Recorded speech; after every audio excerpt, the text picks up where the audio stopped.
that you will do, unless you want to bring your own, okay, your extra credit on, okay? So, remember, where the information is available is on the cable or on the handle, right? If you need to find what the BNR is, what the ERA is, okay? Power button on these units are on the back, okay? So make sure you flip that on, okay? These individual ultrasound dedicated units are so easy to use. Everything is right here. There's nothing else you have to worry about, okay? So my first choice really is going to be frequency. So 1, 2, or 3. Okay, you decide what your target depth is. Make that selection, okay? Duty cycle, 10%, 20%, 50%, or continuous. Okay. What is your rationale for choosing those duty cycles? Continuous is for Thermal. Okay, so continuous would be thermal, and then 10 would be your non-thermal. Okay. That's again my recommendations. You go with the extremes. Okay. And then select your output. How much ultrasound energy are you delivering? Okay. So in this particular case, again, see, and I didn't do this. Right now, what is this unit displaying the output in? Watts per centimeter squared, SAI. SAI. Huh? SAI. I hear SAI, I hear watts. Who said watts? Yeah, remember in this particular unit, when it's blinking, when the decimal point is blinking, it is your power, your watts. Okay? So how do I change it if I don't want watts and I want my SAI? You hold them down at the same time. Hold up and down buttons together, and it stops it from blinking. Okay? So again, I didn't mess with that. It's just sometimes some clinicians will want it that way and others don't. So you got to know that before you select your choice. Okay? So again, let's say my goal is to do, I want to heat up the patella tendon, and what would my settings be? I want to heat up the patella tendon because I want to increase the length of it. So what would my settings be? So what's my duty cycle, my frequency? 3. 3 at least? Okay, so I'm going to select 3. Okay. What about my duty cycle, Michael? Continuous. Continuous. Okay. What about my power output, Brittany? Where would you want to start?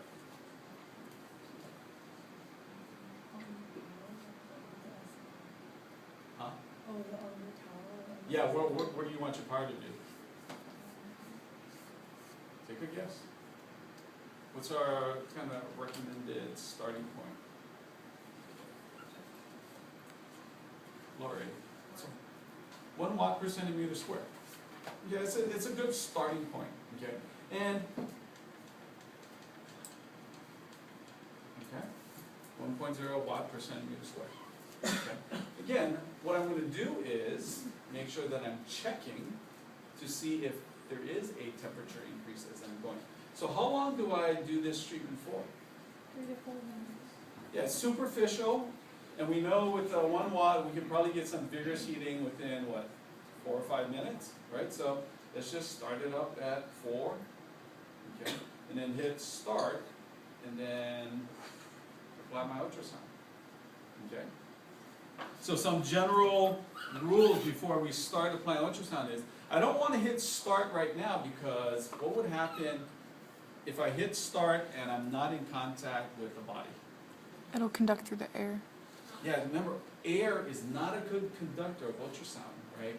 So the head, the crystal is probably going to be damaged if I do that over a long period of time. So I never want to hit start until I'm actually in contact with the body, okay?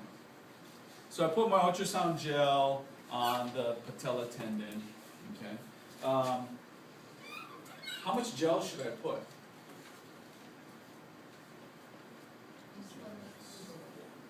The size of the ultrasound head. Yeah, just the size of the ultrasound head. As long as the ultrasound head is in good contact with the body structure, that's all I need. Okay? It's not going to hurt you to do more. It might hurt you if you do less. So don't be chintzy with it. Okay? It's cheap. So put enough ultrasound to cover the head, gel, and then put it on top of the body.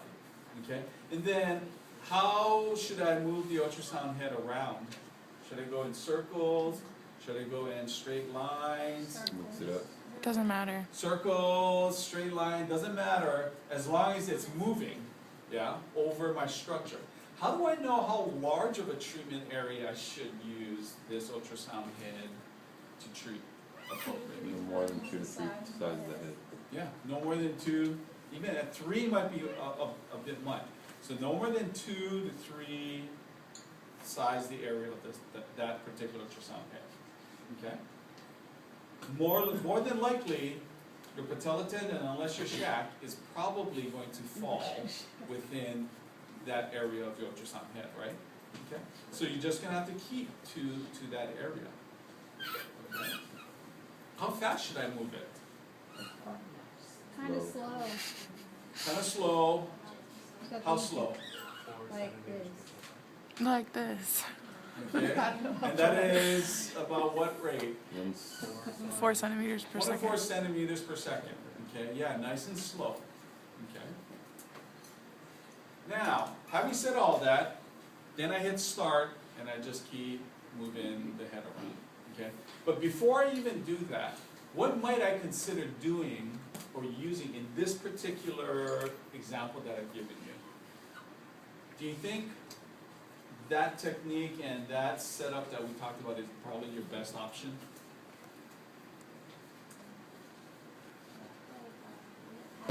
Okay, I'm hearing no from some because of what factor? The contact area is horrible, right? Look how big my ultrasound head is, and look at, again, where the patella tendon is. If you look at your patella tendon, it's not a very flat area. So that means, really, only a portion of your ultrasound head is going to be in contact. So maybe doing a bladder technique, right? The bladder would be a good way to do this, okay? But if I'm using the bladder technique, that means I put that bladder that we talked about, and my ultrasound head is now going to be here, right? What do I need to, or how do I need to accommodate for that fact? Increase my power or Time. No. or time. Yeah. Okay. Increase my time of the treatment at the same power, or I can increase my power. Keep the same time. Okay? So you factor that in for yourself. Okay. But no, I wouldn't change the frequency because of the bladder. Yeah. Yeah, because I don't think that type of tissue or what material that bladder is made of is going to affect the ultrasound enough to make it worth changing the frequency. Yeah. Okay, good question though. Okay. So I'd probably just adjust my time or, again, the power. Or, besides the bladder technique, what could be my other option? Water. Water, yeah. But if I use water, what kind of water does it have to be? Distilled. Distilled. Okay. If you don't, I can't even tell you how much longer you're going to need to do and how much power you're going to need to be able to generate. And again, if you notice, almost all of the ultrasound machines, in terms of the SAI, has a limit. So you can only go so high on the energy. So really then your only other adjustment that you can make is time. Okay. On, say you're going for a thermal effect, we'll use this example, and then you want to get it a little bit warmer or whatever. Is there a difference between going shorter time, higher power, versus same time, longer time, lower power, and how long the treatment lasts? I think it comes down to a comfort. Yeah. You can go shorter time, higher power, but it might be more uncomfortable for the patient. But does one last longer than the others? Oh, you mean afterwards? I don't know. I don't think, I don't think there's an appreciable amount of difference. I think your elevated temperature really only remains in area 3 to 5 minutes after your treatment. So, yeah, either way, I think once you get the temperature up, once you stop the treatment, it goes back down. Yeah. So how you get it there, I think really depends on the comfort part. Okay. Yeah, I don't know, whoever is doing the ultrasound, you may wanna look at that.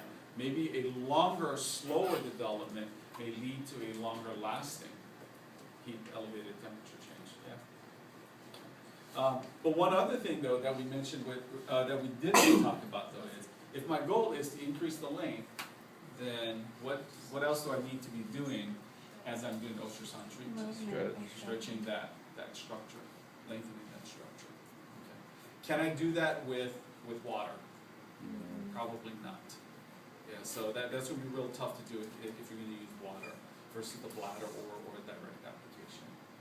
So if you up the watts per centimeter squared, that's gonna increase like the warmth that they're gonna feel.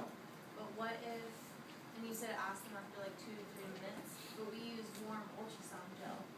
So then how would you? Yeah. Well, so if you use ultrasound gel that's been warmed up artificially, okay, usually after a couple minutes, it becomes room temperature.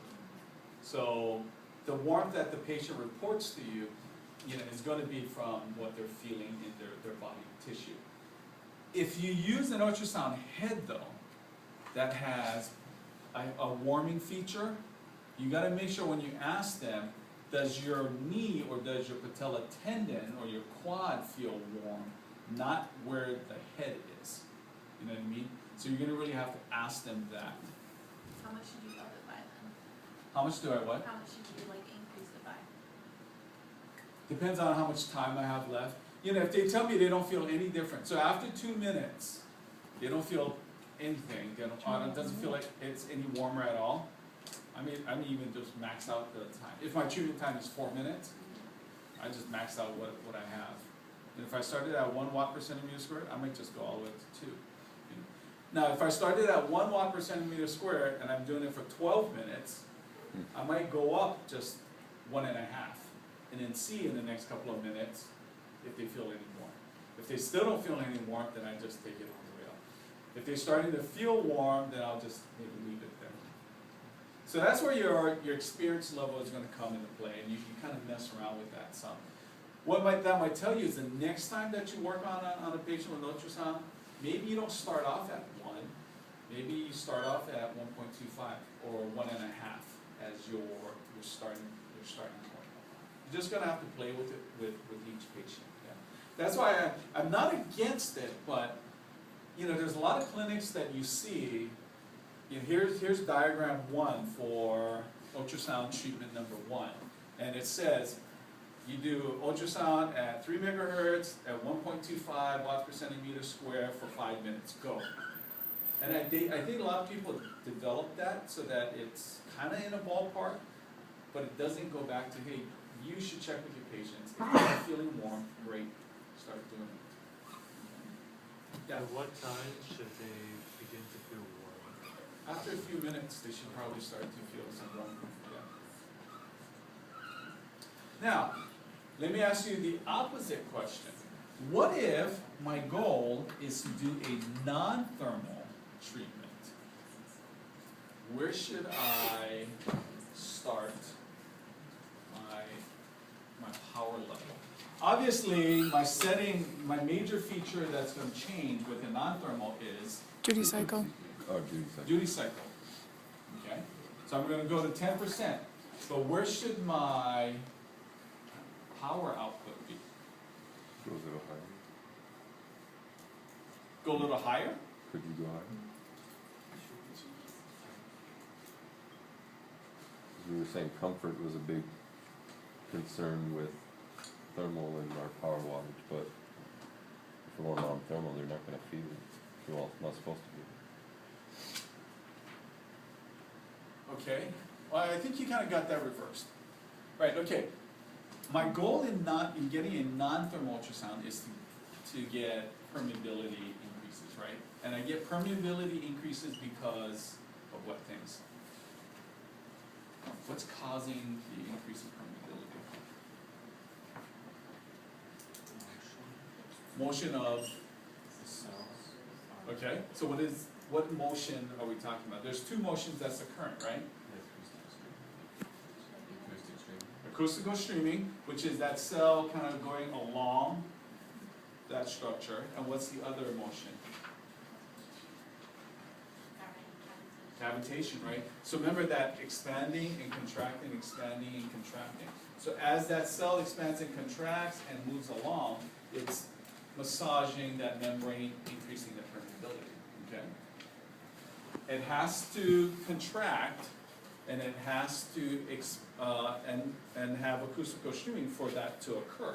So I have to have sound energy. So that's why a lot of people will, oh, well, if I'm gonna do non-thermal, I'm just gonna set it to 0.1 watt per centimeter square. You're gonna have very little sound waves being developed, so the amount of acoustical streaming and amount of cavitation is gonna be really low. So you do need to have a higher level, okay, of acoustical, of amplitude or power, or SAI, to get the cavitation and the acoustical streaming. But you just have to be careful that, again, you're not going to increase temperature because your goal is non-thermal. Okay? So you were right in that, yeah, you want to go a higher, okay, SAI, but you don't want to create any type of hotspots or create any thermal change. So I don't know if I would max that out to 2 watts per centimeter squared. I'd probably go somewhere in the 1.5 at the most, okay, SAI. That would be my recommendations for starting point. Yeah. Can you just use electrical stim? To do what? I mean, if you're just trying to like expand and control Sure, instead of the ultrasound. sure. Really, again, it's all up to you. What's the difference in using non-thermal ultrasound versus electrical stim? Well, that's where you gotta go back to the electrical stim, right? Electrical stim, we're getting motion, right? So if I'm getting motion, is that counterproductive to my particular situation? Whereas I'm not really trying to get motion, but I am trying to get cell permeability to increase. I don't want motion, I just want cell permeability to increase. That might mean more ultrasound being more effective than doing electrical stim. So you gotta look at the whole situation. What's the outcome for this patient that I want? Which is the best tool to achieve that? Okay. So 2 things, right? Your extra credit will be on this unit, or if you bring in your own ultrasound unit, you're welcome to do that, okay? You'll be given, just like your electrical stim extra credit, two tasks, okay? And then in doing your 2 tasks, you will also be asked to provide an answer for something. So it might ask you, what's the SAI of the treatment that's been applied? Might be, okay, with these settings that you've selected, what is the peak power output of this treatment? So again, you might have to look at, oh, where is the BNR, where is the ERA? How do I figure out that information with what you've set up?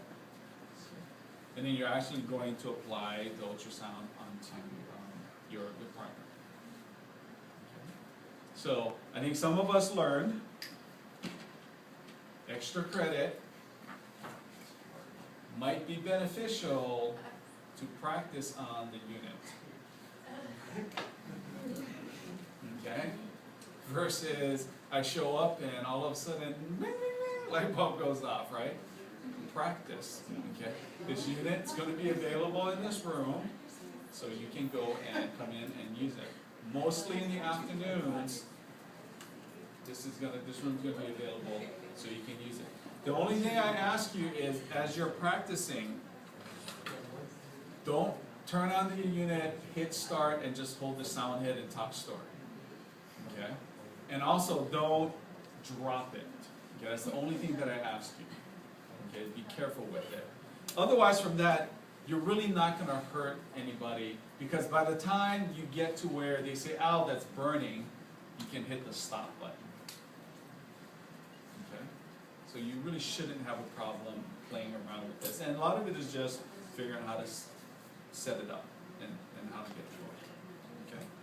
So I'd suggest that you guys do this. On Thursday, I'll bring in the sign-up sheet so that you can sign up for a time slot next week, okay, to do your extra credit. And again, like I said with the E-STEM, you can get 10 points or you can get 1 point. For your 15 minutes and my 15 minutes, let's get the 10 points. Okay? All right, questions about ultrasound? Questions about using these? Is there gel in here too? We'll have a bottle of gel with it too. Yeah. I have a question. On the slide, it says that